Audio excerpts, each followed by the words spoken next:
Those who came to receive life gave whatever they had to the poor, and were content with one tunic, patched inside and out, with a cord and short trousers.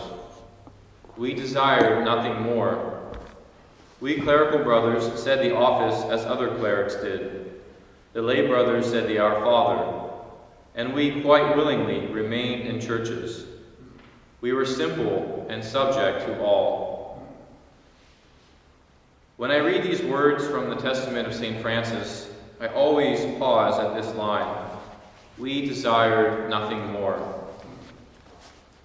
Francis declares to us in his testament that by living the gospel life, together with his brothers, and by being simple and subject to all, that this is enough for him.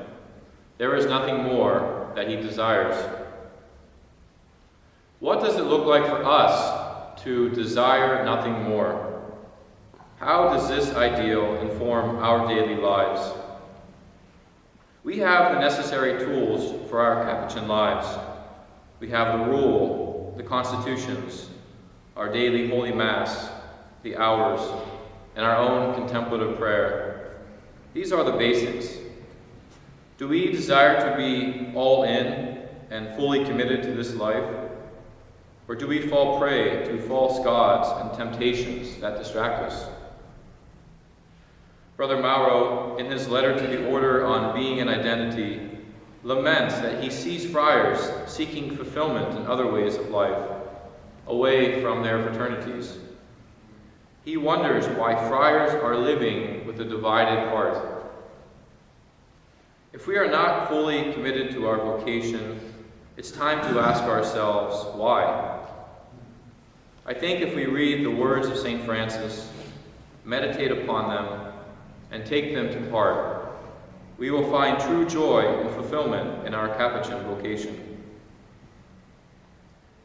Our desire for nothing more must also inform our apostolic witness. We cannot serve with a divided heart. I mean that in our labors, we must love all people that we meet without distinction. Of course, we place a special emphasis on God's poor ones. Yet, we maintain the capacity to reach out to the wealthy, to the elite, to the influential. As friars, we can be bridges to connect people. Our lives, lived as radical witnesses of gospel fraternity, simplicity, and love, can bring disparate groups together. Let us then freely love each person that we meet. A story from the life of Jesus shows us the way.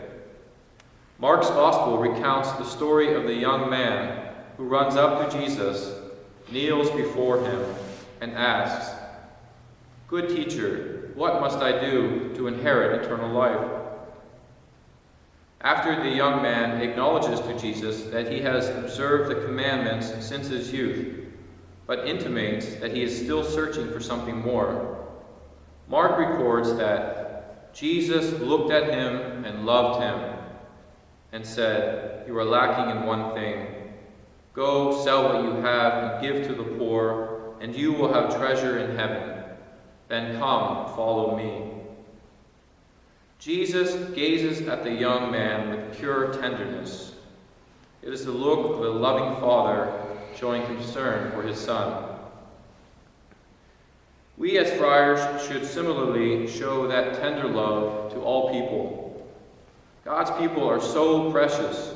They have been given to us so that we can love them, serve them, and ultimately point them towards God. So let us imitate the love of Jesus by giving to them that same gaze of pure tenderness.